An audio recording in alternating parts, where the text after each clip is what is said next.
Babita travels a certain distance at a speed of 11 km per hour and double the earlier distance at 44 km per hour. She then returns to the starting point through the same route. If the average speed for the entire journey is 34 km per hour, then what is her speed for the return journey? देखिए बोला जा रहा है कि बबीता ने एक certain distance 11 kilometre per hour की speed से तय किया, फिर जितना डिस्टेंस उसने पहले तय किया था उसका डबल डिस्टेंस उसने 44 किलोमीटर पर आवर की स्पीड से तय किया, फिर लौटते वक्त सेम रूट उसने अपनाया और जो ओवरऑल एवरेज स्पीड उसकी आई वो आई 34 किलोमीटर पर आवर। तो लौटते वक्त उसकी स्पीड कितनी रही होगी ये अपन से पूछा जा रहा है।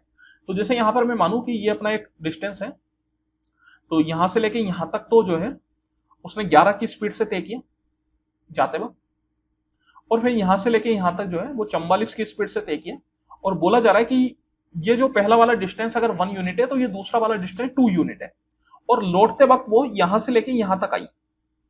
तो डेट मीन्स कि लौटते वक्त उसने कितना डिस्टेंस तय किया, तो 1 + 2 3 यूनिट उसने तय किया।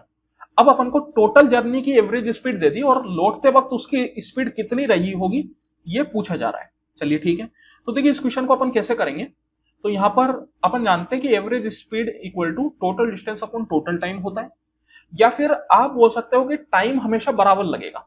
जैसे कि यहां पर मैं बात करूं, टाइम इक्वल टू होता है डिस्टेंस अपॉन स्पीड। डिस्टेंस यहां पर मैंने 1 यूनिट माना है, तो 1 यूनिट का डिस्टेंस उसने 11 की स्पीड से तय किया, फिर 2 यूनिट का डिस्टेंस उसने 44 की स्पीड से तय किया, तो टाइम हो गया डिस्टेंस अपॉन स्पीड, इधर भी डिस्टेंस अपॉन स्पीड। फिर 3 यूनिट का जो डिस्टेंस है वो उसने कितनी स्पीड से तय किया यही अपन को निकालना है, तो उसको अपन एक्स मान लेते हैं। और पूरा जो डिस्टेंस है मतलब 1 + 2 3, 3 + 3 6, ये डिस्टेंस उसने 34 किलोमीटर पर आवर की स्पीड से तय किया।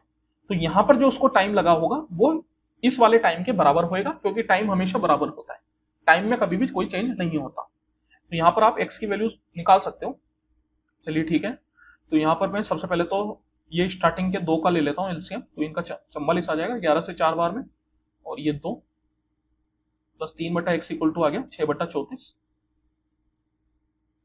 तो यहां पे देखिए 4 + 2 6 हो रहा है, ये 3 से सब जगह कैंसिल आउट हो जाएंगे, ये 2 बार में और ये भी 2 बार में, और ये 2 से 22 बार में। तो यहां पर 1/x = अपने पास आ गया 1/34, सॉरी 2/34। 2/34 को अपन सीधा 1/17 लिख देते हैं, 1/17 - 1/22। तो इसको अगर आप सोल्व करेंगे तो यहाँ पे एलसीएम आएगा 17 × 22, तो ये बन जाएगा 22 - 17, 22 - 17 हो गया 5, तो x = आ जाएगा आपके पास 22 × 17/5। तो यहाँ पर देखिए 22 × 17/5 आप चाहें तो डायरेक्ट भी कर लीजिए, कोई दिक्कत नहीं है, या ऊपर नीचे 2 से मल्टीप्लाई कर दीजिए। तो इसको मैं लिख सकता हूँ 22 × 34/10। 22 × 34 अगर आप करेंगे तो 22 का 4 बार में 88 की 8, 8 के लिए चला गया, 22 × 66, 66 + 8 मतलब हो गया 74। दैट मीन्स ये आ गया आपके पास 74.8, ऑप्शन नंबर 3।